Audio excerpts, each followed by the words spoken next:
pourra nous retirer. Lorsque nous sommes encore sur cette terre, on a encore des choses à briser en nous. On a encore des choses à chasser en nous et des choses à arrêter. Voilà pourquoi l'Éternel est bon.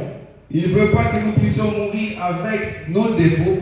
Il ne veut pas que nous puissions partir avec nos erreurs. Raison pour laquelle il nous accorde encore le souffle de vie ce matin. C'est pour cela qu'il est digne que nous puissions réellement le lever. Beaucoup de gens passent des moments critiques, comme notre frère a dit. Beaucoup de gens passent des moments difficiles. Mais vous et moi, nos problèmes ne sont pas comparables à eux. Tu peux te plaindre, je peux me plaindre de nos problèmes. Quel problème que tu peux avoir, tu peux te plaindre.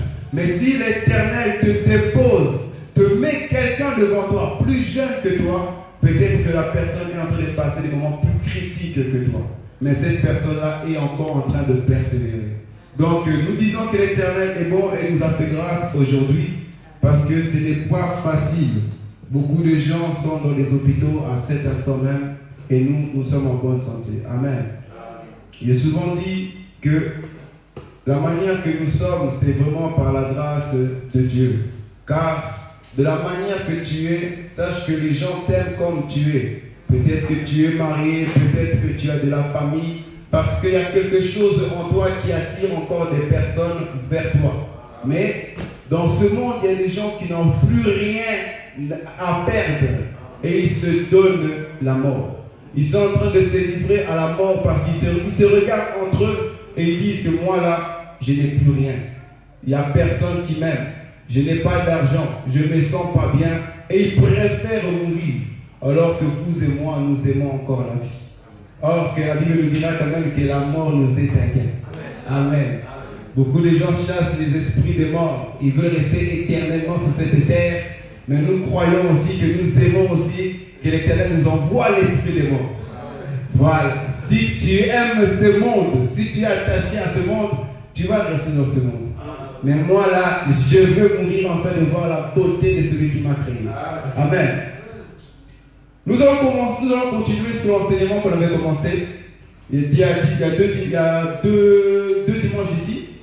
Le thème est intitulé les retranchés. Pourquoi?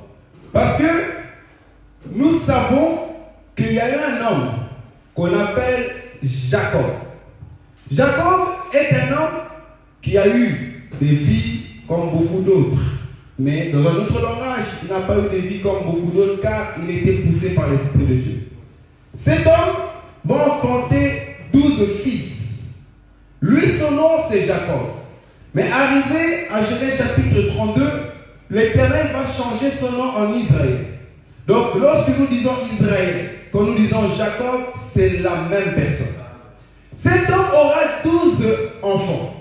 Mais le problème est que, lorsqu'on cite les 12 enfants, nous voyons réellement ces enfants. Il les a cités dans Genèse chapitre 49. Mais quand nous parlons des 12 tribus d'Israël, nous voyons un grand problème qui se passe. Il y a 2 de ces enfants légitimes qui ne sont plus dedans. Mais il y a 2 de ces petits-enfants qui se trouvent parmi ces enfants légitimes. Or, nous croyons que toute écriture est inspirée de l'Éternel. Et que Dieu fait chaque chose pour un but. Il faut que nous puissions sonder cela. Proverbe dira que la gloire de l'Éternel, c'est de cacher les choses. Donc notre Père se glorifie lorsqu'il vient cacher les choses. Et à nous de pouvoir sonder ces choses. Vous voyez cela? Donc, nous allons voir que cet homme, Jacob, Israël, aura 12 enfants. Mais quand on parle des tribus, toujours d'Israël, donc les tribus de Jacob, c'est-à-dire que c'est parti à lui du corps, on voit qu'il n'y a pas 2 personnes, qui est Lévi et qui est Joseph. Mais on verra 2 autres individus qui ne font pas partie de ces enfants légitimes parmi les 12. Et c'est là notre enseignement aujourd'hui. Nous allons savoir pourquoi ça s'est passé ainsi. Qu'est-ce que l'Éternel cache comme gloire dans ce mouvement-là? Parce que cet homme, selon 1 Pierre chapitre 1, versets 5 à 12, de l'Esprit de Dieu. Donc tout ce qu'il est en train de faire, c'est le Saint-Esprit qui est en train de conduire cet homme. Amen. Amen. Nous allons lire quelques versets. L'autre fois, je n'ai pas eu beaucoup de versets à vous donner à lire car les temps nous étaient comptés. On avait eu un petit problème de temps. Mais aujourd'hui, nous allons vraiment marcher au pas des animaux. Vraiment tout doucement, afin de bien comprendre ces deux mouvements-là. Afin qu'après, on peut poser des questions et il y aura des réponses également. Amen. Nous allons commencer par Genèse chapitre 37. Regardez, car beaucoup de gens se posent la question en disant non, Jacob n'a jamais retranché ses deux enfants. Or que si. Il faut juste avoir l'œil pour voir là où Jacob va retrancher Lévi et Joseph. Nous allons aller très doucement et on va ouvrir nos yeux pour voir à quel moment le mouvement est en train de changer. Amen. Genèse chapitre 37, verset 3. Papa, vous pouvez lire ça s'il vous plaît.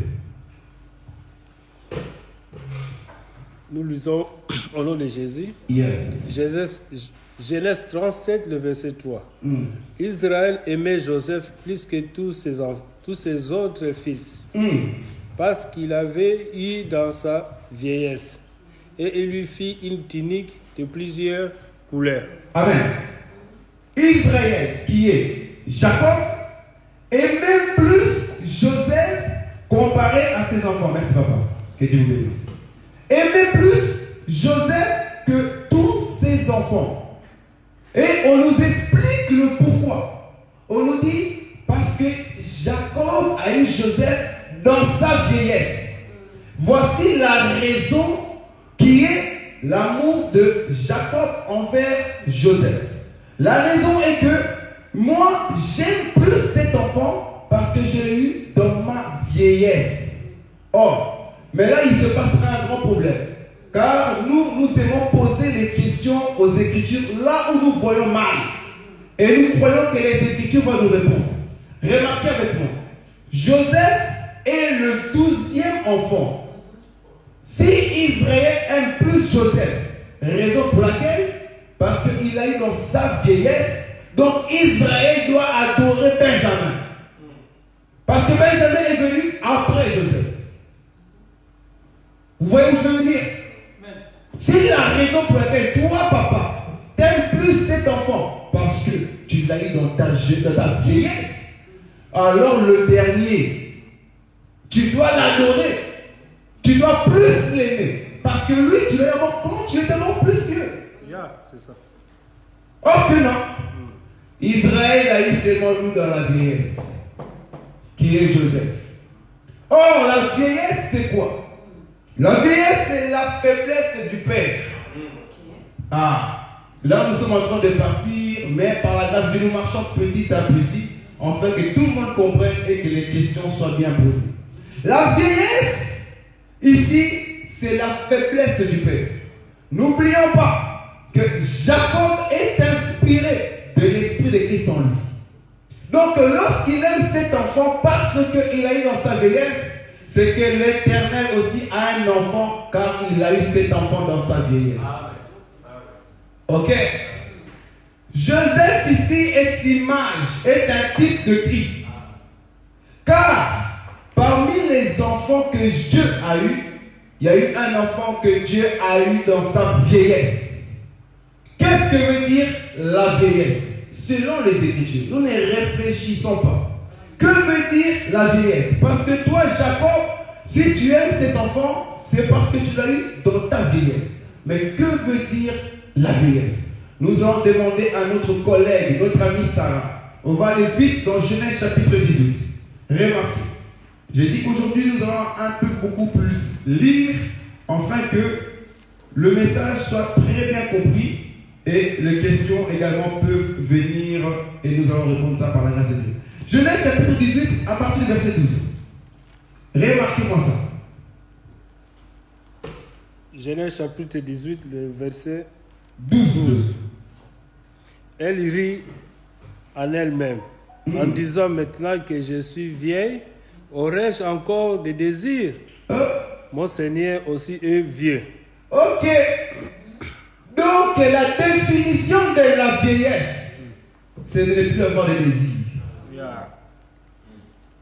Vous comprenez cela?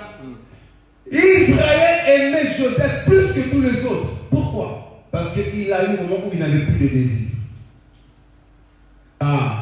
Lorsque nous allons remarquer maintenant dans la lumière, à quel moment l'Éternel n'avait plus le désir.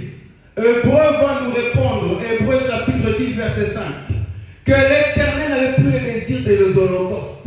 Il n'avait plus le désir des offrandes. Il n'agréait plus ces choses. Il était dans sa vieillesse. Lui, il a eu les autres dans sa force. Il a eu les autres enfants dans sa force. Mais lorsqu'il vient dans sa vieillesse, il vient voir Joseph. Or, nous sommes en train de dire que dans sa vieillesse, ça veut dire qu'Israël, le peu de force qu'il avait, il a donné à cet enfant. Il était dans sa faiblesse. Il n'aimait plus les désirs. Donc, les lois, le prophète et les psaumes, Dieu n'aimait plus cela. Pourquoi? Nous allons revenir quand on va balancer. Il disait que Joseph est celui qui est né par la grâce de Dieu dans la vieillesse. Et remarquez, Genèse chapitre 37 dit ceci. Vu qu'Israël aimait plus Joseph, il va faire un geste. Il va faire la tunique de plusieurs couleurs. Si vous lisez bien, Joseph n'avait point de songe.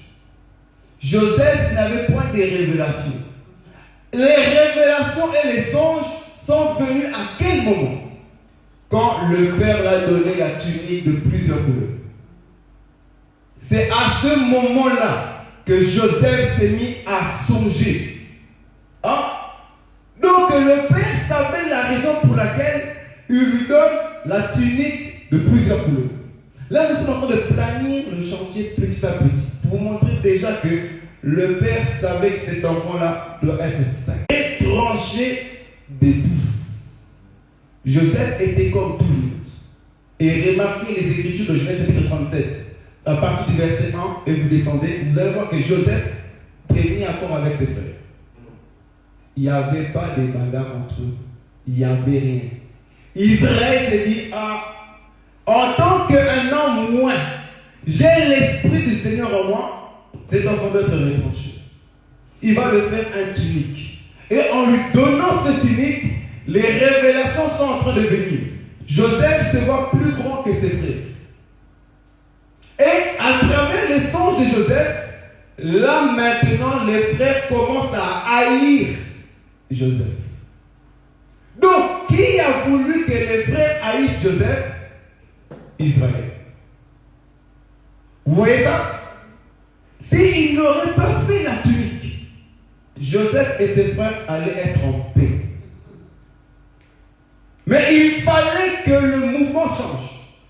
Car la prophétie allait basculer. Il lui fait la tunique qui va mener la guerre. Donc il est en train de livrer cet enfant à ses frères. Que ses frères commencent à le haïr.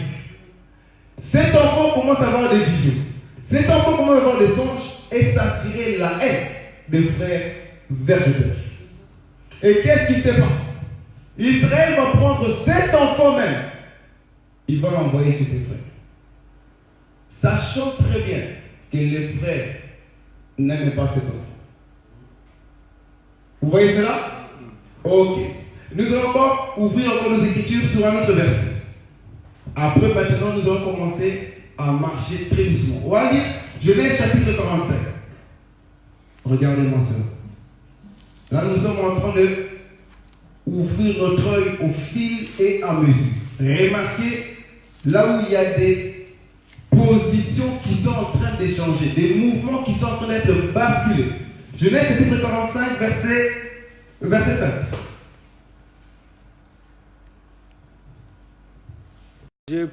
Pas. Et ne soyez pas fâchés de m'avoir vendu pour être conduit ici, car c'est pour vous sauver la vie que Dieu m'avait envoyé devant vous. C'est pour vous sauver la vie que Dieu m'avait envoyé devant vous. Vous voyez ces versets? Or, quand nous lisons Genèse 37, qui envoie Joseph? Le père, Jacob.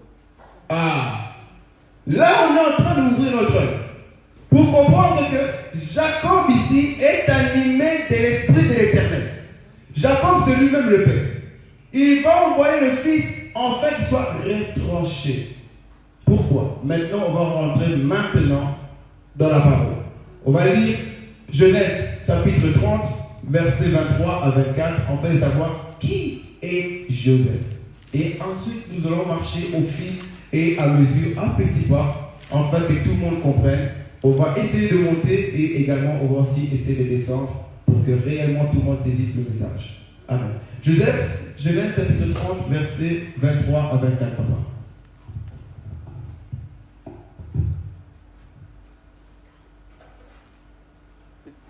Oui, papa. Dieu s'est couvert de Rachel, il exauça et il la rendit féconde.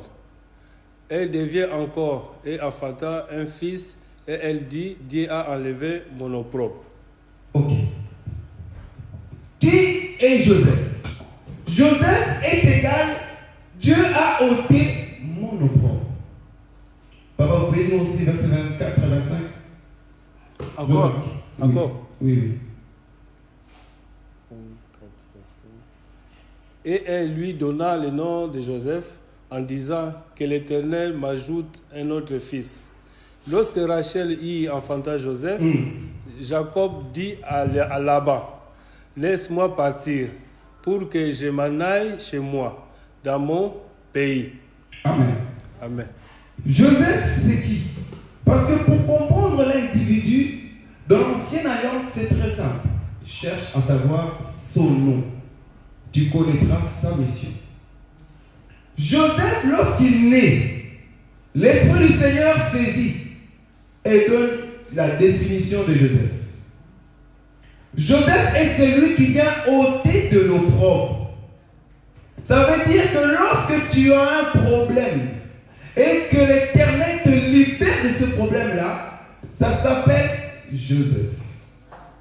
L'action d'avoir quitté tes problèmes, ton esclavagisme, ton blocage, quand tu quittes cela, on appelle ça Joseph. Ici, prenez Joseph comme un paquet. C'est un paquet dans lequel, à l'intérieur, ça s'appelle la délivrance. Vous voyez quand Joseph va naître, verset 25 nous dit qu'à cet instant-là, quand Joseph est né, le père, qui est lui-même Jacob, animé de l'Esprit de Dieu, a compris. La délivrance est née. Je dois quitter chez mon beau-père qui est là-bas. Or, chez Laban, il était dans l'esclavagisme. Chez Laban, il souffrait. Chez Laban, il était dans l'opprobre. Chez Laban, il n'était pas libre. Chez Laban, il était contrôlé de tous les gestes. Lorsque Joseph naît, le père comprend, je dois partir. Pourquoi? C'est le temps de la délivrance. Joseph vient amener la délivrance. Je vais dire que le mot Joseph ici, ne prenez pas un individu quelconque. Joseph, en lui, se cache la délivrance. Celui qui ôte l'opprobre de la famille. Donc, le moindre souci que tu as, les moindres problèmes que tu as, lorsque tu fais les déplacements, donc la fin de ces problèmes-là, on appelle ça Joseph. Donc, cet enfant est la délivrance de qui? De sa famille. Or, nous savons que dans cet évangile, dans la parole de Dieu, celui qui amène la délivrance, c'est un sacrificateur. Et le sacrificateur, c'est lui-même qui se sacrifie. Car ici, pour que tu puisses amener la délivrance, tu dois être la personne qui nous délivre. Et celui qui délivre, c'est celui qui meurt pour le ciel. Amen. Nous allons voir encore un œil. Dans Genèse 49, lorsque le père est en train de nommer tout le monde, il va arriver chez Joseph, il dira: Joseph, toi tu es le berger. Tu es le berger d'Israël. Or, il est écrit que le bon berger donne sa vie. Amen. Jacob est en train d'annoncer que cet enfant doit mourir Dans les 12, cet enfant ne sera plus dans les tribus. On va expliquer les enfants et les tribus. On va expliquer ça aujourd'hui. Dans les 12, cet enfant doit mourir.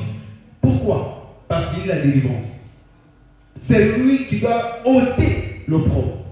Or, quand nous parlons de Joseph, nous sommes en train de parler du berger, le berger de toute la famille.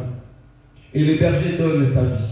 Et nous allons lire maintenant Lévi, afin de comprendre qui est Lévi. Dans le livre de Genèse, chapitre 29, verset 34. Et après, on va mélanger les deux, afin qu'on puisse mieux comprendre la chose. Genèse, chapitre 29, verset 34. Papa, merci. Nous lisons au nom de Jésus. Amen. Elle devient encore enceinte et enfanta un fils. Et elle dit, pour cette fois, mon mari s'attachera à moi, car je lui ai enfanté 3 fils. C'est pourquoi on lui donna le nom de Lévi. Amen. Lévi veut dire, mon mari s'attachera à moi. Bien sûr, nous savons que tout attachement a une cause. On ne s'attache pas à toi comme ça. Un homme ne viendra pas s'attacher à toi juste par plaisir. Non. On s'attache à un individu parce qu'il y a une cause qui m'attire, en fait, je puisse venir à toi. Et la cause de Lévi, c'est parce que mon mari, je l'ai enfanté 3 fils. La raison pour laquelle il s'est attaché à moi. Et j'avais dit dimanche d'avant, que le même mouvement se passe dans le jardin d'Éden. L'homme quittera son père et sa mère, s'attachera à sa femme. Or, nous allons voir que quand on s'attache à sa femme, c'est parce que la femme a accouché 3 fils. Et nous allons aussi voir que les enfants que Adam a accouchés, quand on lit, nous allons voir Caïn, Abel et Seth. Donc, nous allons comprendre que c'est les 3 fils-là qui vont faire que le mari s'est attaché à sa femme. Et nous disons ici qu'on ne s'attache pas à un individu par plaisir. On s'attache pour une cause. Si quelqu'un s'est attaché à toi, ou bien tu es beau, ou bien tu es belle, ou bien il veut t'escroquer, ou bien il veut faire quelque chose pour enfin tirer profit de ta part. C'est ça l'attachement. Il y a une différence d'être attaché et de aimer. Vous voyez où je veux venir? Lévi est une personne qui amène l'attachement. Or, Lévi, c'est le 3e fils. Ici, nous voyons le calendrier prophétique. Il y a la loi, il y a la grâce, l'enlèvement et les 30 minutes de silence de l'Éternel, qui nous sont parlés dans l'Apocalypse. Dans la loi ici, il y a 3 choses, 3 mouvements. La loi contient les prophètes, les psaumes et elle-même la loi. Or, la loi, ça s'arrête où? À la mort de l'agneau, la mort de Jésus-Christ. Que c'est là la loi s'arrête. Or, ici, nous allons voir qu'il y a Ruben, il y a Siméon et il y a lui-même Lévi. Lévi et la loi. Pourquoi? Nous allons lire un des derniers versets pour Lévi, qui est dans Hébreux chapitre 7. Remarquez avec moi. Hébreux chapitre 7, verset 11. Nous allons lire cela, car Lévi, en lui, se cache un message. Hébreux chapitre 7, le Verset verset 11. 11. Remarquez ceci. Si donc la perfection avait été possible par la sacerdoce lévitique, car c'est sur ces sacerdoces que repose là, lui donner au peuple, était-il encore nécessaire qu'il paraisse un autre sacrificateur selon l'ordre de Melchisedec? Okay. Donc, le sacerdoce que l'on entend parler ici, sacerdoce lévitique. Or, sacerdoce lévitique, c'est là qui cache la loi. Lorsque Lévi vient, Lévi est le descendant de celui qui cachera la loi, en qui Dieu va mettre la loi. Et nous sommes en train de dire que le père, Jacob, connaît ces mouvements. Nous avons lu Genèse chapitre 37, Jacob est en train d'envoyer Joseph. Or, Genèse chapitre 40 et quelques, j'ai oublié, Joseph est en train de dire, Dieu qui m'a envoyé vers vous. Vous voyez? Donc, Jacob ici, dans ses 12 fils, il est le type du père. Et quand il met Lévi, il lui donne le sacerdoce lévitique, qui veut dire la loi. Or, nous sommes en train de dire qu'à un moment donné, la loi sera retranchée. Joseph sera retranché. Pourquoi? Dans les 12 tribus, la loi et l'homme qui vient ôter l'opprobre, ils ne seront plus là. Nous allons expliquer ça petit à petit, car ils seront remplacés par Manassé et Ephraïm. Mais nous allons arriver au fil et à mesure. Remarquez ceci. Lévi et la loi, c'est ici. Lévi. Et nous allons voir un mouvement prophétique. En Égypte, Dieu va envoyer les peuples d'Israël en Égypte. Et les peuples d'Israël vont durer, ils vont rester en Égypte pendant très longtemps. Or, le peuple d'Israël aura un Lévi, qui est Moïse, descendant de Lévi. Malgré que Moïse est là, le peuple souffre. L'Éternel est attaché au peuple, mais l'Éternel n'a pas donné la paix au peuple, n'a pas donné la délivrance au peuple, n'a pas ôté le peuple de leur opprobre. Mais à quel moment l'Éternel va ôter le peuple de la souffrance? Il va leur dire ceci: vous devez prendre un animal, l'agneau, et vous devez tuer cet agneau. Prendre le sang de l'agneau et le mettre sous les linteaux. Or, nous sommes en train d'expliquer ici que la Bible dira que si cet agneau-là n'est pas tué, le premier-né mourra. Vous êtes d'accord avec moi? Que si l'agneau vit, le premier-né meurt. Et si l'agneau meurt, le premier-né vit. Donc la vie du premier-né est dans l'agneau. Et dans la vie de l'agneau se trouve dans le premier-né. C'est un de deux doit mourir. Ou bien toi tu meurs, moi je vis. Ou bien moi je vis, toi tu meurs. Et Dieu ne fait pas cela au hasard. Dieu il savait, car c'était une ligne prophétique. Arrivé là-bas, ils vont tuer un agneau. Remarquez, nous sommes en train de dire que l'animal et l'homme, c'est les mêmes individus. Pourquoi? Genèse chapitre 1, verset 24, va nous faire comprendre que le 6e jour, l'homme a été créé avec l'animal. L'animal est créé, est né. On aime bien dire cela. Il est né le même jour que l'homme.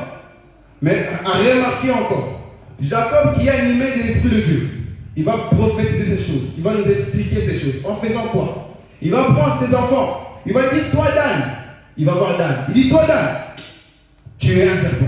Oh, il regarde, il voit, toi Nephtali, toi, tu es une biche. Il regarde, il voit, Benjamin, toi Benjamin, tu es un loup. Oh, toi Judas, Judas, tu es un loup. Pourquoi? Parce que ces enfants, ce sont aussi des animaux. Voilà pourquoi nous nous appelle les hommes animaux également. Parce qu'en chacun de nous, il y a un animal. Mais cet animal doit mourir. Qui est en Égypte. Or, en Égypte, ils vont tuer un animal et dans la lumière, c'est un homme qui est mort. Vous voyez le mouvement? Ok. Nous sommes en train de dire ceci. Que après, lorsque Lévi est né, le 4e enfant, on l'appelle Judas, qui est la louange, qui est la grâce, qui amène la délivrance, qui amène la joie. Or, entre eux, en Égypte, il va se passer un sacrifice. L'agneau qui va mourir. Et nous sommes en train de dire que cet agneau qui meurt, ce n'est que Joseph. Pourquoi? Parce que Jacob, en ayant l'Esprit de Dieu, savait que la famine viendra. Dans Genèse chapitre 37, savait que la famine viendra. Et il regarde parmi ses enfants et il prend Joseph. Et il va envoyer chez ses frères. Enfin que Joseph part mourir. Pour que Joseph sauve sa famille, comme il est écrit. Donc, le secours de sa famille, c'est la mort de Joseph. Jacob, en envoyant Joseph, il est en train de l'envoyer mourir. Il est en train de le sacrifier. Joseph, en partant voir ses frères, il est en train de partir à la mort. Et ses frères, en le mettant dans le citerne, la Bible déclare que ce citerne était vide. Nous comprenons que le véritable Joseph, lorsqu'il viendra, on le mettra au sein d'un citerne vide, qui est Jésus-Christ. La Bible dira que quand il mourra, un homme nommé Joseph va prendre Jésus, va l'amener où? Dans la tombe où personne n'est déjà passé là-bas. Donc c'est une citerne vide. Ils vont enterrer Joseph. Ils sont en train de sacrifier Joseph. Pendant ces mouvements-là, nous sommes en train de voir l'enlèvement de Joseph parmi ses frères. Qui cause cela? Lui-même, le Père. Lévi et la loi. Lévi doit être retranché également. Pourquoi? Parce que Lévi, c'est celui qui amène l'attachement du Père vers sa femme. Or, maintenant, on ne dit pas Marie, attache-toi à ta femme, mais Marie, aimez vos femmes. Lévi est celui qui n'a pas amené l'amour, mais il a amené la loi. La loi, lorsque tu branches d'une manière ou d'une autre, la loi te condamne. La loi te juge. Et la loi te tue. Il fallait que Lévi soit ôté. Parce que Lévi était celui qui amenait le sang. Lévi est celui qui amène la condamnation. Lévi est celui qui amène la lapidation. Et il fallait que son temps s'arrête. Voilà pourquoi Lévi marchait encore dans l'ombre. Mais dans la lumière, il devait s'arrêter. Et Joseph marchait dans l'ombre. Et dans la lumière, il devait s'arrêter. Pourquoi? Joseph, c'est l'agneau. C'est le sacrifice. À chaque instant, quand tu péchais, tu donnais un animal, c'est donner Joseph. En fait, qu'il puisse te délivrer. En fait, qu'il puisse être ôté de tes péchés. Donc, chaque mouvement que le peuple d'Israël faisait, en réalité, dans l'ombre, ça cachait le sacrifice d'un homme. Quand le peuple péchait et donnait un animal, ils sont en train de donner à chaque fois Joseph. Ils sont en train de livrer à chaque instant Joseph. Voilà pourquoi Joseph a un temps de s'arrêter. Mais maintenant, nous allons voir que Joseph, à un moment donné, il va avoir deux enfants qu'on appelle Manassé et Ephraïm. Remarquez, Jacob, qui sait très bien que Joseph doit être ôté de sa famille, doit être ôté de ses 12 tribus, il va venir. Joseph est en Israël, en Égypte. Il va prendre une femme égyptienne. Or, c'est interdit de prendre la femme étrangère. Jacob, en venant, il sait que mon fils est mort. Mon fils n'est plus parmi nous. Il va demander à Joseph, Joseph va amener ses deux enfants. Il va dire à Joseph, Joseph, ces deux enfants-là est en moi. Ephraïm et Manassé seront mes enfants, comme Ruben et Siméon. Pourquoi? Il savait bien que Joseph, toi, tu ne seras plus mon enfant. Il faut qu'on te remplace. Et pour te remplacer, tes enfants vont te remplacer. Lévi, la loi, doit aussi quitter. Et pour le remplacer, un de tes enfants va le remplacer. Ça veut dire quoi? Ils étaient 12 au début, mais Jacob va arracher 2. Et il en reste combien? Il va rester 10. Les 10 commandements. Remarquez avec moi. Jésus va venir. Il est en train de marcher. On va lui demander, Seigneur, dites-nous, dans les 10 commandements, quel est le commandement le plus grand? Jésus va donner Lévi et Joseph. Vous allez voir qu'on l'a arraché. En réalité, dans les 10 commandements, il y avait 12 commandements. Mais, quand nous lisons, nous voyons 10. Jésus va demander, dites-nous, c'est quel est le plus grand commandement? Jésus dira ceci: tu aimeras ton Père de toute ton âme, toute ta force et de tout ton esprit. Il parle de qui? De Lévi. Car c'est Lévi qui est la personne qui attire le peuple à aimer Dieu. Il cite Lévi. Et puis il dit, oh, c'est pas fini. Il y a aussi Joseph qui est arraché. Tu aimeras ton prochain comme toi-même. Joseph est celui qui aime son prochain comme lui-même, qui est capable de pouvoir donner sa vie pour celui qu'il est. Jésus vient citer le deux grands qui représentent les 10 autres dans l'ombre. Jésus vient les citer. Mais maintenant, nous allons voir comment ça se fait que Manassé et Ephraïm sont rentrés. Nous allons voir la prophétie de ces deux enfants. Nous allons lire Genèse chapitre 41, verset 51.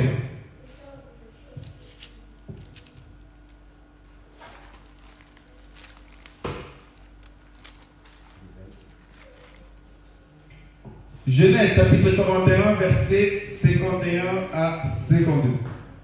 Joseph donna au premier-né le nom de Manassé, car, dit-il, Dieu m'a fait oublier toutes mes peines et toute la maison de mon père. Et il donna au second le nom d'Ephraïm, car, dit-il, Dieu m'a rendu fécond dans le pays de mon affliction. Ok. Tu peux répéter pour 51? Fécond.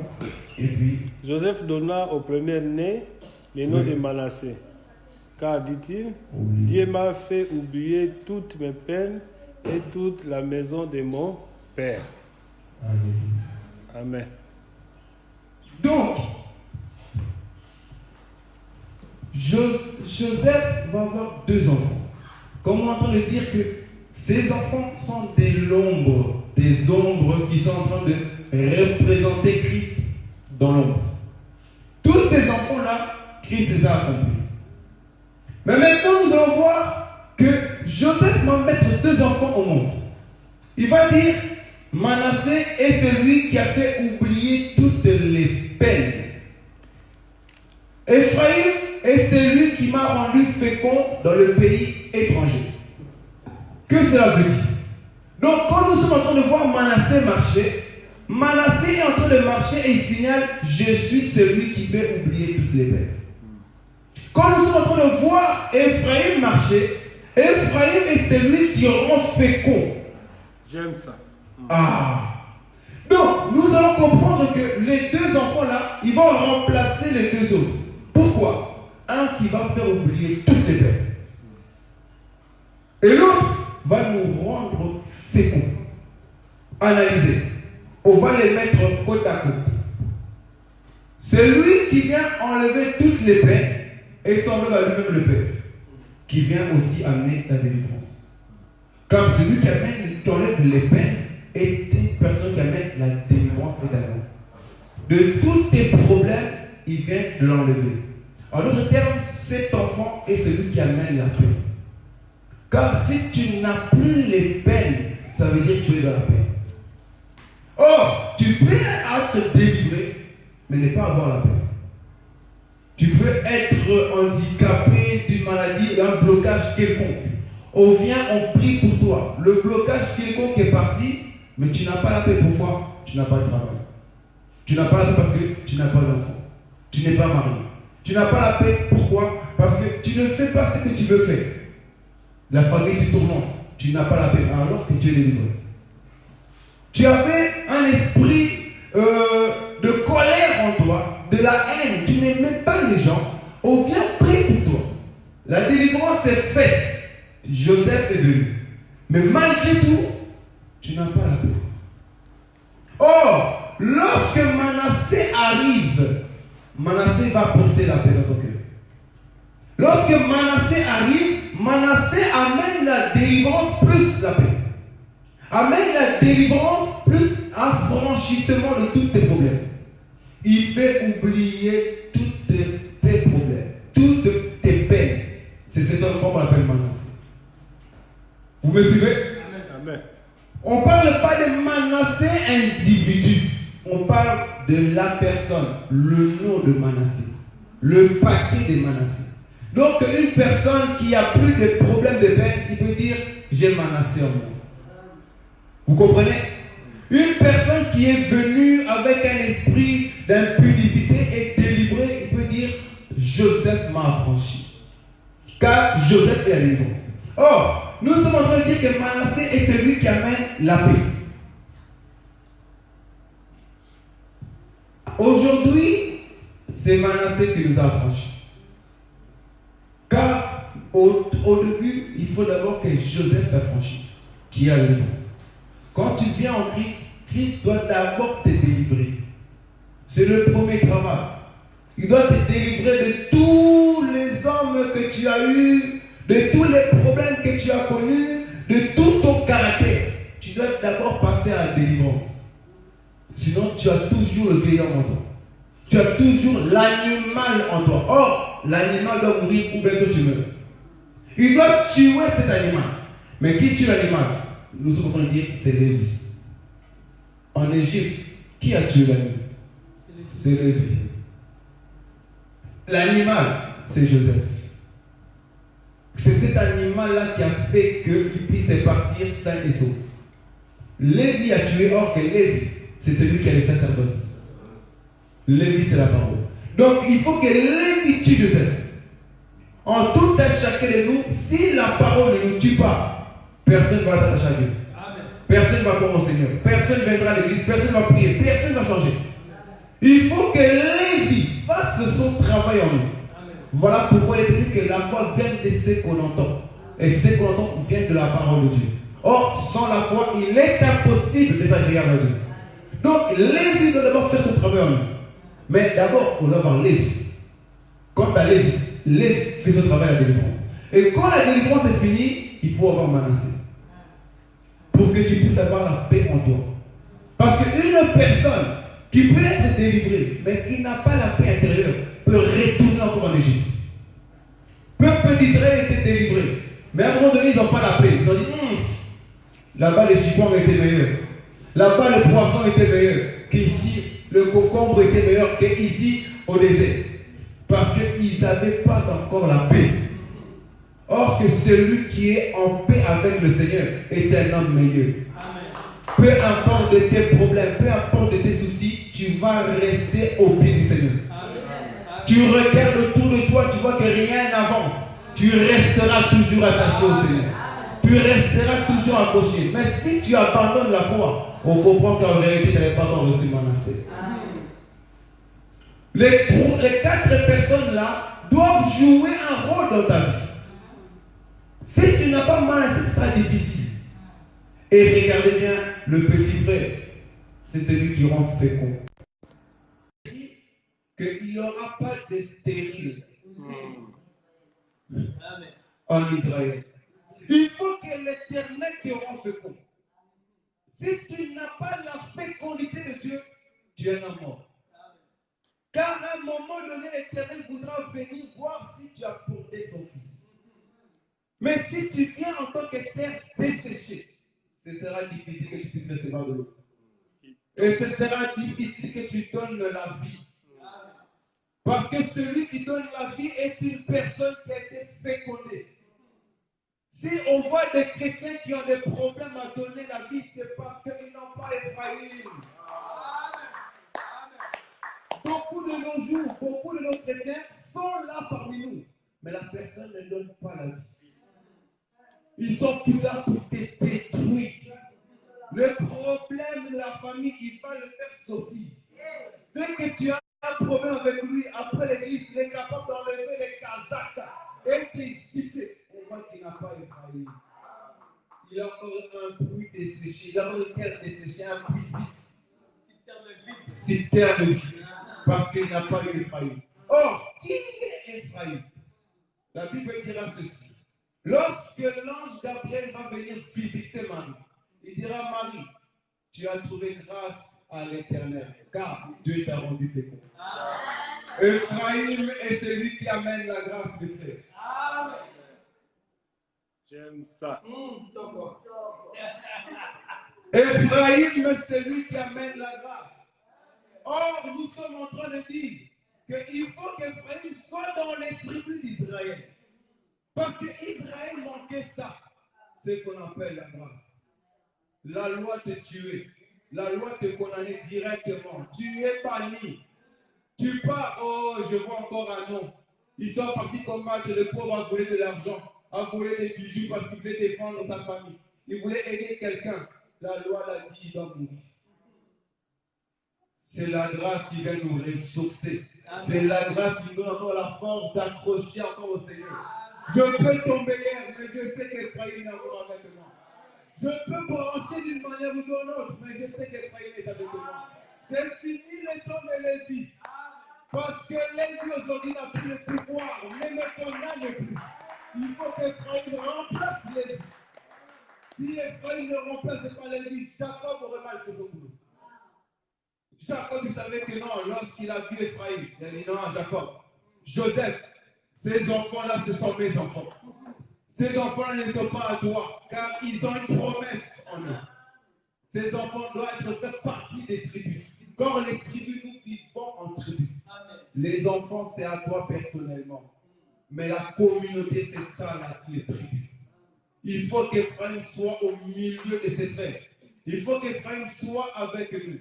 Et il faut également que Joseph, celui qui vient amener la délivrance, soit changé à celui qui amène la paix. Car réellement, tu peux être délivré comme j'ai dit. Mais la délivrance va t'écouter quelque part. Raison pour laquelle aujourd'hui, beaucoup d'assemblées ont peut-être Joseph. Regardez comme ils sont foules. Regardez comme ils sont beaucoup. Mais quand on va demander une question biblique aux membres de l'assemblée, ils sont pris. Ils ont suivi seulement la délivrance. Ils sont attachés seulement à la délivrance. À ce qui est démonstratif. Que l'agneau est mort. Que l'agneau nous a délivrés. Que l'agneau est mort. L'agneau nous a délivrés. Mais ensuite, la paix, c'est ce qui se trouve en toi. Ce n'est pas démonstratif. La paix se trouve en toi. Aujourd'hui, beaucoup veulent démontrer, mais ils n'ont pas la paix. Les pasteurs sont en train de démontrer les tétites, mais dans leur couple, ils n'ont pas la paix. Les pasteurs sont en train de faire des tétites, mais dans leur vie actuelle, ils n'ont pas la paix. Ils sont en train de trafiquer les choses gauche à droite, trafiquer même les écritures de Dieu, parce qu'ils n'ont pas la paix. Ils veulent seulement montrer le dessus, l'ombre. Or que dans l'ombre, on a la délivrance. Mais maintenant, nous avons la paix. Et nous sommes en train de dire ceci. Remarquez bien. Joseph est celui qui mènera, il va mener deux tribus, qui est Manassé et Ephraïm. Or, il est écrit ceci, que la loi vient de Moïse. La grâce et la vérité est venue pour le Seigneur Jésus-Christ. Joseph, en tant que l'ombre de Jésus-Christ, est en train de faire rentrer la grâce et la vérité. La grâce et la vérité se trouvent là. Donc, je ne sais pas si dans la caméra ils vont ça, mais ici, derrière, on a la loi. Et pour que la loi se termine, l'agneau doit faire couler son sang. L'agneau fait couler son sang. Et il nous avait passé dans la grâce de Dieu. De aujourd'hui de Dieu. Et dans la grâce de Dieu, il y a deux mouvements. Dans la grâce, il y a l'enlèvement aussi également. Nous serons enlevés dans le temps de la grâce. Avant que les choses, ça pourrait être, le reste des choses puissent venir. Donc, dans la grâce, il y a deux mouvements, qui est la grâce et l'enlèvement. Or, Ephraïm est celui qui est actuellement avec nous. Dieu au milieu de son peuple, qui nous fait tchèque pour la grâce.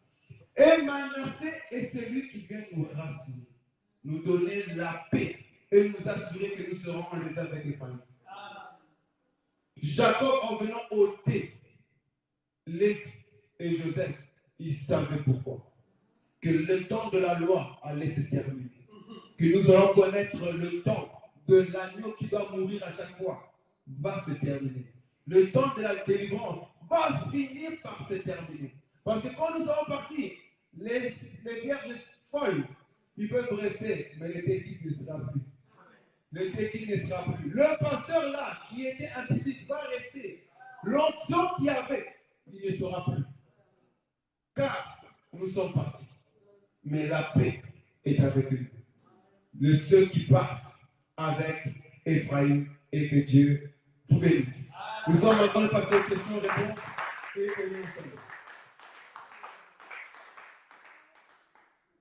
nous allons clôturer cela. Amen, amen. Amen. Nous voulons passer directement au front et prier pour que tout passe si vous avez communiqué.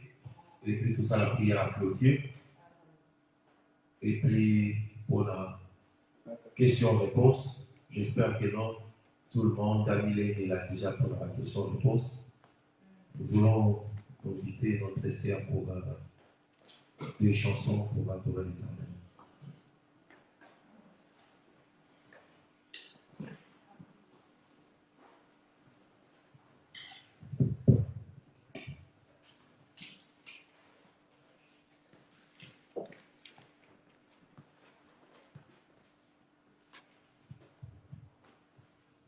Il est bon de louer Dieu, alléluia. Il est bon de louer Dieu. Il est bon de louer Dieu, alléluia.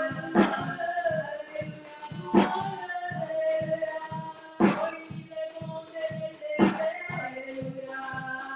Il est bon de l'élever, alléluia. Il est bon de l'élever, alléluia.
Et puis pour que tu aies la question à l'issue, communiquer la mission, la possibilité de ce que Papa Martin va passer directement.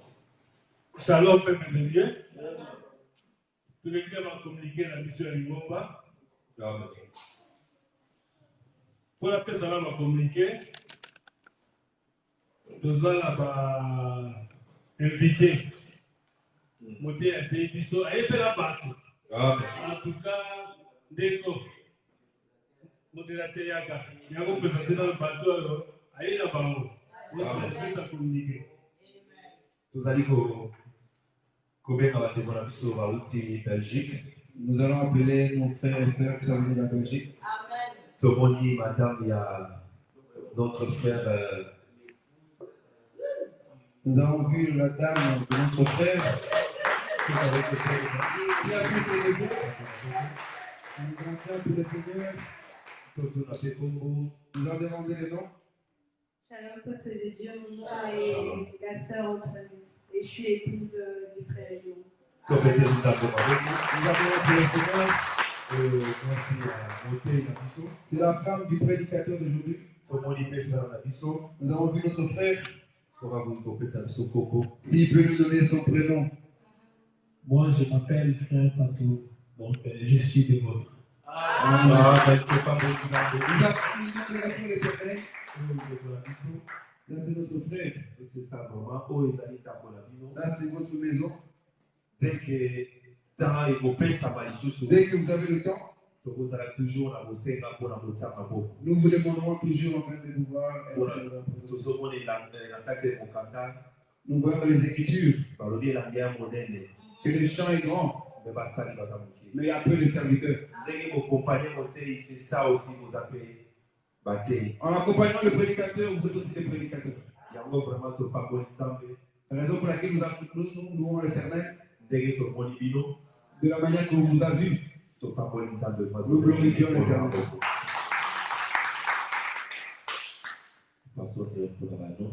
Nous passons pour l'annonce. L'annonce de nos jours, c'est la semaine nous avons jeudi férié en Allemagne. dans notre semaine, jeudi, c'est férié ici en Allemagne.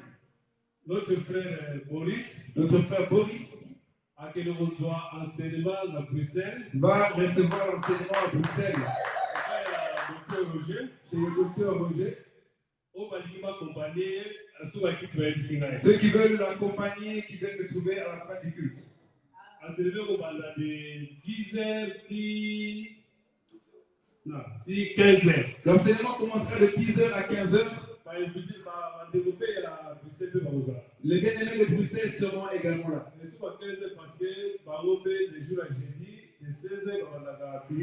Ça finira à 15h car le jeudi, eux aussi, ils ont la prière ensuite. Samedi, c'est vrai, samedi, la mission toujours parce que ça a fait il y a un mois.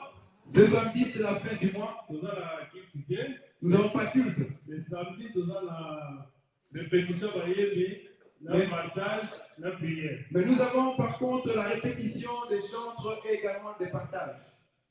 Donc, on fait la fin du mois. Tout ça, pour salver le foot. Pour ceux qui sont touchés par la présence de Dieu dans leur cœur, ce salle, nous le payons. Et nous voudrons que vous puissiez contribuer. C'est ça. Nous n'avons pas mon Que l'Éternel vous bénisse. Dimanche prochain, Le dimanche prochain, il n'y aura pas culte, c'est le premier.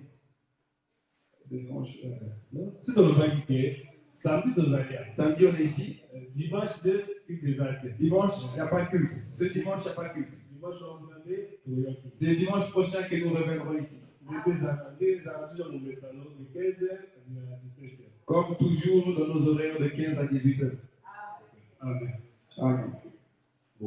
Ça la prière de clôture pour que tu passes sur la question. Nous fermons nos yeux. Éternel, nous te disons merci car tu nous as fait grâce encore aujourd'hui. Nous avons communiqué ta parole, Seigneur. Il est écrit que personne n'enseignera ses concitoyens. Tous seront enseignés que par moi-même. Je mettrai mes paroles dans leur cœur. Seigneur, merci car tu nous enseignes aujourd'hui et nous voulons passer à la deuxième étape des questions et réponses. Nous prions que tu puisses nous éclaircir, que tu puisses nous donner encore la certitude de ta parole au nom puissant de Jésus-Christ que nous avons ainsi prié. Amen. Directement, nous voulons passer à ma question. Moi, ma question, normalement sur les Lévi. Lévi, tu as dit que non, Lévi, c'est la loi. Yes. Donc, c'est Lévi qui a tué Jésus-Christ. Yes, tout à fait. Et puis, deuxièmement,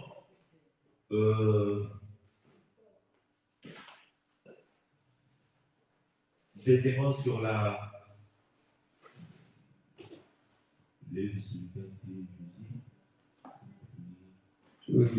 Lévi a tué Jésus, Lévi a tué Joseph, car il dira voilà. Dans notre loi, cet homme doit mourir. Donc, c'est ça.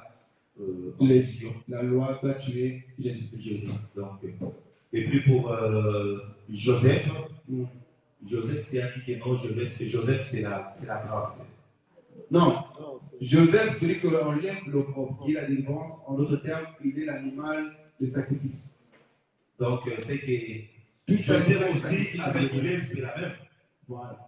Il marche en paix. En père, voilà. Voilà. Lui, il doit tuer lui. Il doit tuer Joseph pour que l'Éternel puisse agir. Donc, comme le fils et le père. On peut dire aussi ça. Oui. Ok, merci. Ah. Pour la compréhension, je vais passer au frère. Shalom, mon frère. D'après ma compréhension, Ephraïm Ephraïm, oui. englobe Joseph, Lévi, Manassé. Ephraïm, la grâce. Hein? Qu'il englobe. Englobe Joseph, Lévi et Manassé. D'après ce que je comprends. Oui. Bon, On peut aussi marcher comme comme ça. ce fut le cas de Noé, Mhm. qui reçut. Il a trouvé grâce devant l'Éternel. Exactement. Bon, et ma question est la suivante. Oui. Peut-on de nos jours, comment dire, justifier ou démontrer Ephraïm? Peut-on de notre jour justifier ou démontrer Ephraïm? Démontrer et justifier envers Dieu ou envers l'homme? Envers l'homme. Est-ce que l'homme pourrait Montrer Ephraïm envers notre homme. démontrer et justifier qu'il aurait reçu Ephraïm Ok. et d'autres hommes? Ok. Afin que ces hommes aussi Amen. reçoivent Ephraïm, Ephraïm. tout à Parce fait. que, en fait, un homme qui n'a pas reçu Ephraïm Mhm. ne peut pas donner Ephraïm. Tout à fait. Amen. On comprend ça. Ah, ça veut dire, frère, tu commences à voler. Ok. Un homme démontre également qu'il a reçu Ephraïm. Pourquoi? Ephraïm, c'est faire la grâce. Donc, la personne que toi tu vas blesser, Jésus va donner un parabole en disant ceci. Un homme avait la tête d'un autre homme. Il va venir, la personne qui avait prêté de l'argent viendra pour réclamer son argent. Et on lui donnera, je pense, où est-ce qu'il veut dire le proverbe là. Et il va demander son argent. L'individu lui dira, écoute, on va lui dire ça. On va lui dire. C'est dans ma tête, mais c'est un peu chamboulé. À part si vous voyez plus ou moins le contexte.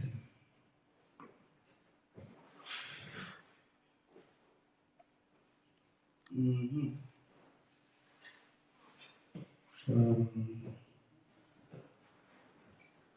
Qui voit plus ou moins ce proverbe-là? J'allais répondre par ce proverbe-là. Dieu a nous bénir. Les gens, tu dis?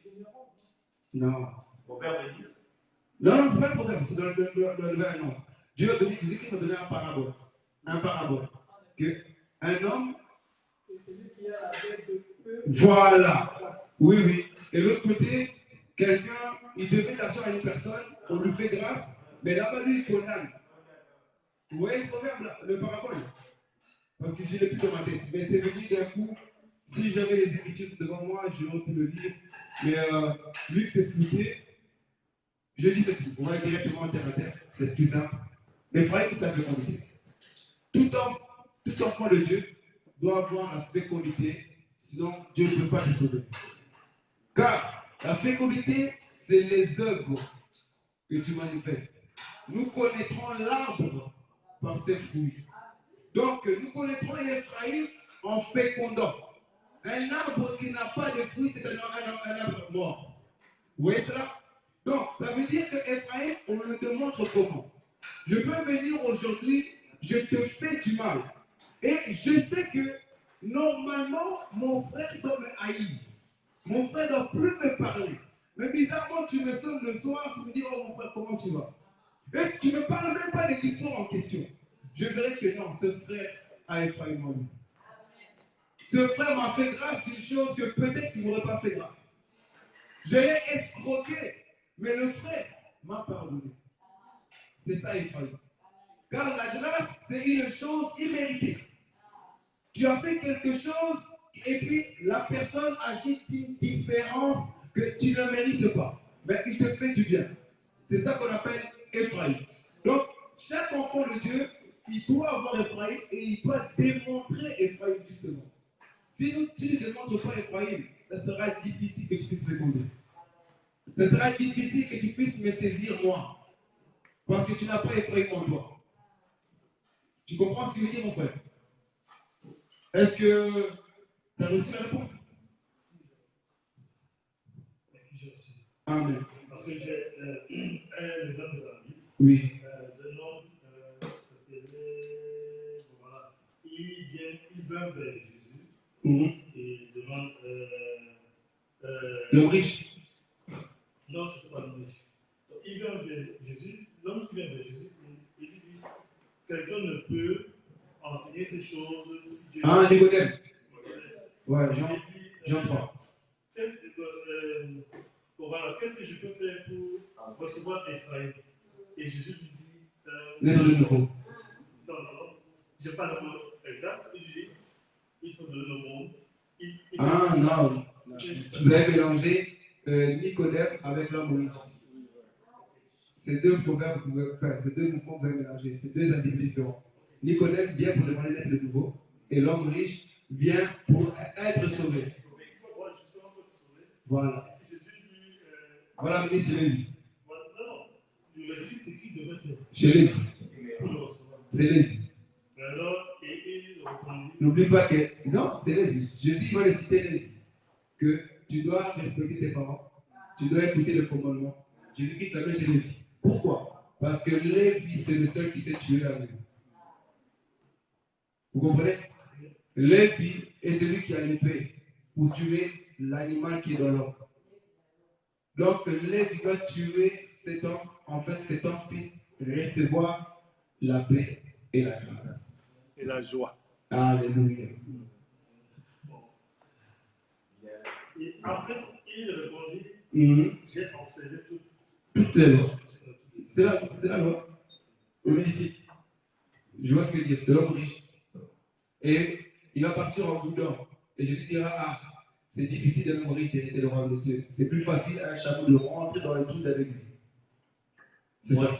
Moi, je veux ajouter sur Ephraïm. Quand on voit Ephraïm, c'est la grâce. Ça fait monter la Quand grâce. on parle de la grâce, on voit directement c'est le Seigneur Jésus-Christ. Eux tous, c'est Seigneur Jésus-Christ. Oui, parce que ils sont l'image. Mais oui. Oui, parce que comme tu as séparé la loi, c'est la Lévi avec Joseph. Donc la grâce, c'est Ephraïm. Je vais faire ça pour faciliter la tâche. La grâce, c'est Ephraïm. Oui, continue. Avec aussi Manassé. Je n'ai pas compris. La grâce, oui, c'est Ephraïm. Oui. Parce que Jésus-Christ, il est venu dans le moment de la loi, il a donné la grâce sur la croix. Il s'est donné, oui. L'animal, il s'est donné. C'est pour cela, les deux mouvements là, c'était comme je te dis. Donc, la loi, c'est la Lévi et Joseph. Oui, dans l'ombre. Jésus-Christ, quand on vient, on trouve c'est la Ephraïm, c'est la grâce. Oui, oui. Quand il est écrit que la loi vient de Moïse, la grâce et la vérité vient par Jésus. Donc c'est lui le véritable Joseph qui amène ses enfants dans la loi. Donc la loi, c'est 10. Oui. Et Jésus-Christ va ramener 2 enfants. La grâce et la vérité. Dans la loi. Ephraïm et Manassé. Car la loi manquait la paix et la loi manquait la grâce. Ils avaient la parole et ils tuaient. Ils condamnaient. Normalement, c'est pour cela les paroles qui ont tué Jésus. La parole de Jésus, tout à fait. Il s'est tué lui-même. Il est la parole. Donc c'est la parole qui a tué Jésus-Christ. Il a dit sur la croix, tout est accompli. Qu'est-ce qui est accompli? La parole. La parole a tué. Lévi. Oui, papa, je vais te dire. Amen, ça. Oui. Okay. La semaine passée, quand j'ai prêché sur Jean 3,16. 3,13, 3,13, j'avais fait le même croquis. Alors, l'Assemblée m'avait bombardé de questions. Bon, on n'a pas arrivé à trouver une solution. Mais cette question, en tout cas, ne nous a pas aidé. Moi, dans mon croquis, j'avais fait comme ça là. La loi, le psaume, les prophètes, Ok. la croix de Jésus-Christ, la grâce et loi. Ici. Non, pas la grâce. La Grâce et l'eau. La grâce, La croix, la grâce. là, c'est la croix, c'est la mort de la J'ai Jésus. compris. J'ai compris. La grâce et puis l'enlèvement. Oui. Voilà. La question était que, ils m'ont posé la question si la loi est rentrée aussi dans la grâce. Ok. Ok. Si la loi rentre dans la grâce. Maintenant, là, je vois que la loi est rentrée dans la grâce. Oui. La loi, la Bible dira que tant que le ciel et la terre n'est pas détruit, la loi ne passera pas. Est-ce que le ciel et la terre est passé? Non. Ah, la loi ne passera pas. Donc nous comprenons que la loi va continuer. Pourquoi? Parce que c'est la loi qui va commencer à tuer l'animal qui est en nous. Jusqu'ici, il y a encore des hommes, de nos frères et de nos sœurs, qui sont mais en forme d'animal. Et c'est la loi qui doit venir tuer. Vous comprenez? Je vais avancer. Vous et moi, on était païens. Qui a tué cet homme païen? Si ce n'est que la parole. La loi est condamnable, mais dans la loi, il y a la parole de Dieu. Il y a les commandements de Dieu. Il y a les commandements qui viennent nous amener vers l'éternel, et il y a aussi les commandements de jugement que Moïse viendra nous donner. Vous voyez? Les 10 commandements. Les 10 commandements sont applicables ici, et ils sont aussi applicables là-bas, mais ils sont expliqués. Là, c'était l'ombre, mais là, ils sont expliqués. Donc, ici, on ne prend pas la forme d'autrui. Ici aussi, on ne prend pas la forme d'autrui. Parce que c'est expliqué. Qui l'explique ça? C'est l'agneau qui va expliquer ça. Parce qu'avant que l'agneau meure, la Bible va dire aussi qu'il y a eu des ténèbres à la croix. Vous voyez ça? De 6e heure à 9e heure, il y avait des ténèbres. Or, les ténèbres, c'était tous les mauvais esprits qui nous animaient. La croix a avalé cela. L'agneau a avalé cela. Et maintenant, nous qui passons de la croix, nous passons, malgré ici, avec la parole, mais nous ne sommes plus condamnables. Vous voyez le mouvement? Nous venons d'ici et nous partons comme ça. En passant par là, les ténèbres qui nous dérangeaient, les esprits de haine, de jalousie, des voleurs, ainsi de suite qui nous dérangeaient, vont être stoppés ici, à la mort de l'agneau. À la mort d'un homme. Parce que les ténèbres étaient sous sa tête. Il prend tout. Il a pris tous nos péchés. Donc quand nous passons chez Jésus, tous nos péchés restent. Et nous sommes sanctifiés. Vous voyez? Malgré que nous passons, donc c'est-à-dire les condamnations de la loi bloquent. Et bloquées là. Tout ce que la loi nous condamnait reste bloqué ici. Mais ce que la loi ne nous condamne pas, mais nous amène vers l'éternel, continue avec eux. Est-ce que vous voyez ce que je veux dire? Donc, ici, nous sommes dans la loi, mais pas dans la condamnation de la loi. Tout ce qui nous condamnait, le ténèbre était déjà sur un homme. Il a tout porté. Donc là où on disait que cet homme, on l'a lapidé, il a porté son vie. Cette femme a trompé son mari, il a porté son vie. Et cette femme, en traversant l'agneau, elle traverse les saintes. Elle n'a plus ses condamnations. Toute condamnation est déjà arrêtée. Mais nous partons maintenant avec quoi? La parole qui nous dit de ne pas prendre la forme d'autrui. La parole qui nous dit de chercher Dieu de toutes nos forces, de tout notre esprit, de toute notre âme. Nous continuons avec ces paroles-là qui ne nous condamnent pas. Car à ces moments ici, c'est là que la grâce vient nous saisir. Effrayé. Et il nous donne la fécondation. Si vous voyez ce que je veux dire, à part si vous avez une question. Donc, condamnation s'arrête là. La condamnation de la loi. Mais le reste de la loi continue avec nous. Donc le ciel et la terre ne sont pas passés. La loi est là. Donc jusqu'aujourd'hui, La loi, ça continue. La loi continue. Si vous prenez la femme d'autrui, irez-vous à l'enlèvement? Non. La loi continue. Oui, papa. Et si nous observons l'exemple du brigand Qui est à la fois. Ici. À la fois, bon, en fait, il a été crucifié. Mhm. Donc, nous pouvons dire qu'il a commis toutes ces choses. Donc, il n'a pas respecté la loi, mais il était pourtant dans la grâce. Quel brigand? Il y a deux brigands. Le brigand qui a été sauvé. Oui. Gauche, celui du gauche. Un. Le brigand qui a reçu Christ. Il était bien là. S'il était là, c'est mort pour lui. Et s'il était là, c'est la grâce. Il était avec lui-même la personne qui faisait le voile de condamnation. En acceptant cette personne, remarquez bien, c'était un brigand. Il était en prison.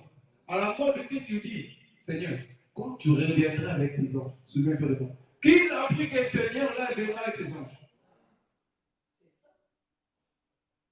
Comment il sait que cet homme qui va mourir avec moi va revenir? Merci pour merci à lui. Mais moi, je veux jeter encore. C'est la même mouvement dans les jardins quand on voit qu'ils ont le déchiré. Pendant qu'Adam et Ève ont péché, Dieu a mis dehors les jardins. Donc, là-bas, c'est la loi. Parce que pendant que s'il retournait, c'est les deux que ça va pénétrer. Tout à fait. En d'autres termes, on prend aussi les dettes. C'est ici.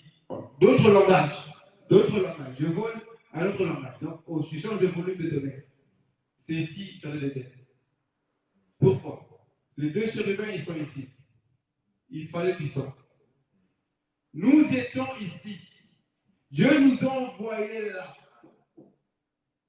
Et maintenant, nous retournons vers notre papa. Donc, nous retournons au jardin d'Éden. Parce que dans le jardin d'Éden, c'est là qu'il y a l'arbre de la vie. Or, il verra dire ceci: la vie éternelle, c'est qu'ils te connaissent, toi, le véritable Dieu, et le Jésus-Christ que tu as envoyé. Donc, cet arbre-là, nous le mangeons ici. Nous sommes jardin d'Éden. C'est ici.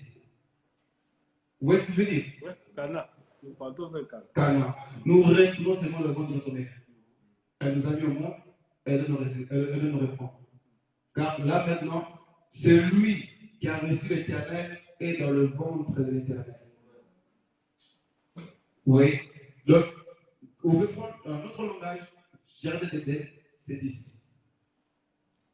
Car, regardez bien, papa aussi, il m'a dit ça dans la voiture, il a prêché un peu sur les enlèvements. Il a parlé sur Lévi, Enoch, il a parlé sur Élie, voilà, et Jean-Baptiste.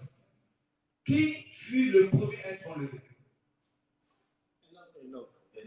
Enoch. Selon la Bible, oui. Selon les Écritures. Si je vous dis non. Pourquoi? C'est très simple. C'est Adam. Adam était sur la terre. Dieu va l'enlever de la terre, va l'amener en Éden. Ah. Ça veut dire que s'il y avait des personnes sur la terre, ils ne vont plus voir Adam. Adam n'est plus sur la terre. Il fut enlevé. Il monte. Et après, Adam doit faire quoi? Revenir. Vous voyez ça? C'est le même enseignement qu'on va donner, mais il va voir l'œil que le premier c'était Adam. Mais normalement, on va retourner sur les jardins. Normalement, les jardins, il faut que tu mettes ça sur la loi, dans l'autre côté. Jardin ici? Oui, c'est la loi. Jardin d'Éden? Oui, je ne sais pas. Non. Parce que là-bas, il y a la loi aussi. La loi. Dans les jardins, je ne sais pas si tu vois. Dans les jardins, la loi est là. Mais n'oublie pas que la loi aussi est ici. Normalement. Ok. Jardin d'Éden, il y avait la grâce. Quand Adam a mangé, est-ce qu'il est mort? Non. Ah, il y avait quoi? La grâce. Mais parce qu'il est déchiré. Il faut voir ça, il est déchiré. Oui. Comment il va retourner? Parce qu'il est déchiré. Avec des paix. Voilà. C'est l'enlèvement.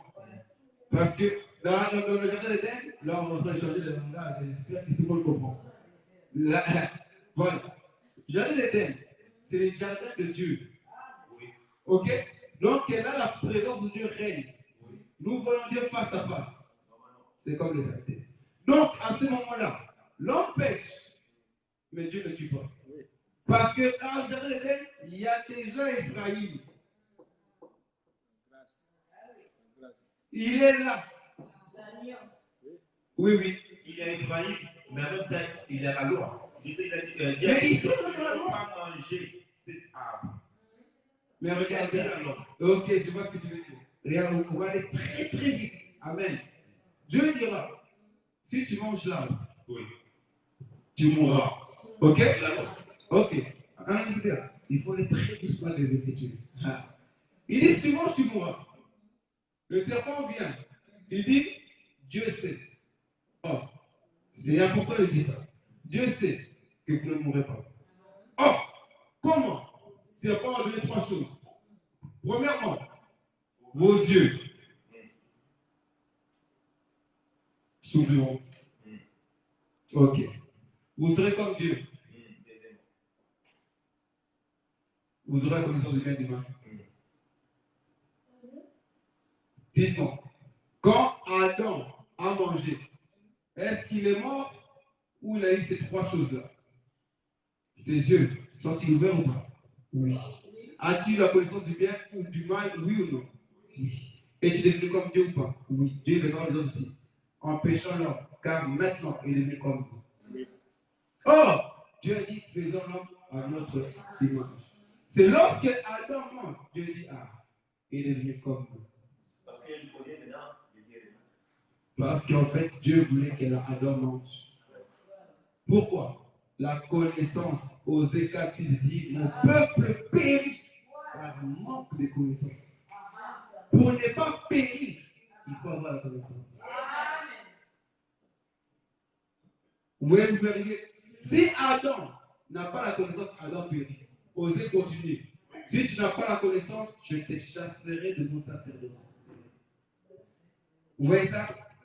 Donc, il fallait qu'il mange pour avoir la connaissance. C'était l'œuvre de Dieu. Oui, papa.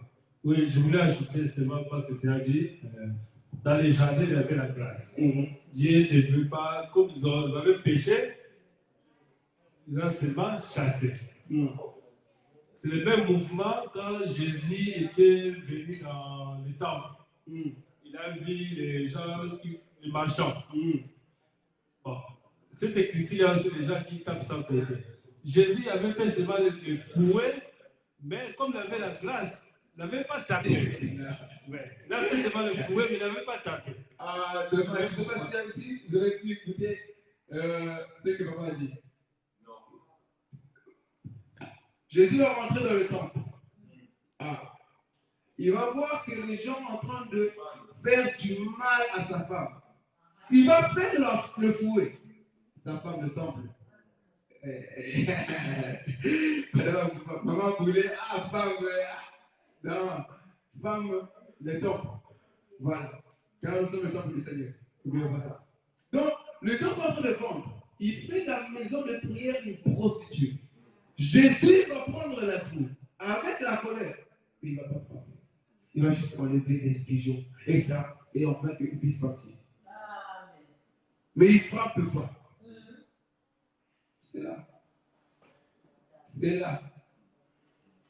Et il a fait le fouet. Mais qu'est-ce qu'il a fait comme acte? Le pigeon, des trucs de l'argent. Mais où est le fouet? Il a remis ça. Ah, Pierre, nous comprenons. Pierre, branche-toi l'épée.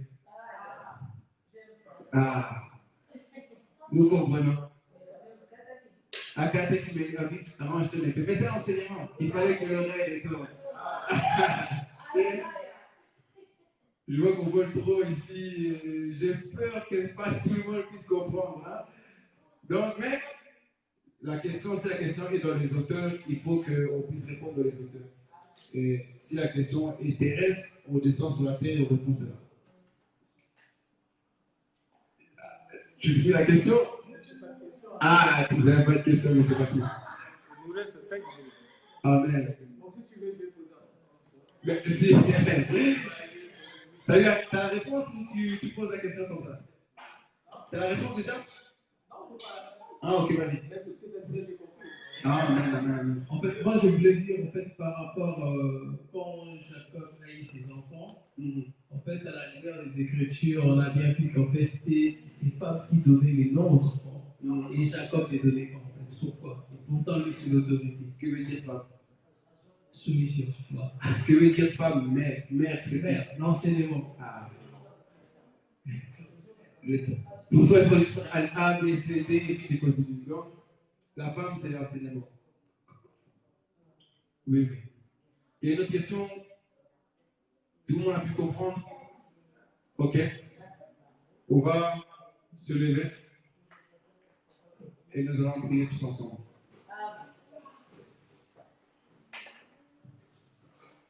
J'espère que tout le monde a pu comprendre le mouvement. Et si je dois descendre un peu, comme exhortation, vous avez pu comprendre également que pour être réellement enfant de Dieu, il faut passer par ces 4 enfants-là. Il faut que tu puisses recevoir la vie qui est la parole et que cette parole-là puisse tuer l'animal qui est en toi. Car si l'animal n'est pas encore mort, on voit encore que tu pratiques des mauvaises choses. Tu n'arrives pas à arrêter la pornographie. Tu n'arrives pas à arrêter les chipotages de mauvais côté gauche et à droite. Sache que réellement, l'animal qui est en toi n'est pas encore sacrifié. Il faut que tu puisses tuer le vieil homme. Il est écrit, marchez selon l'esprit et vous n'accomplirez pas les désirs de la chair. Donc, il faudrait que tu puisses marcher selon le Saint-Esprit. Pour cela, il faut d'abord que tu sois vraiment accroché près de la parole de Dieu et que cette parole-là va féconder en toi.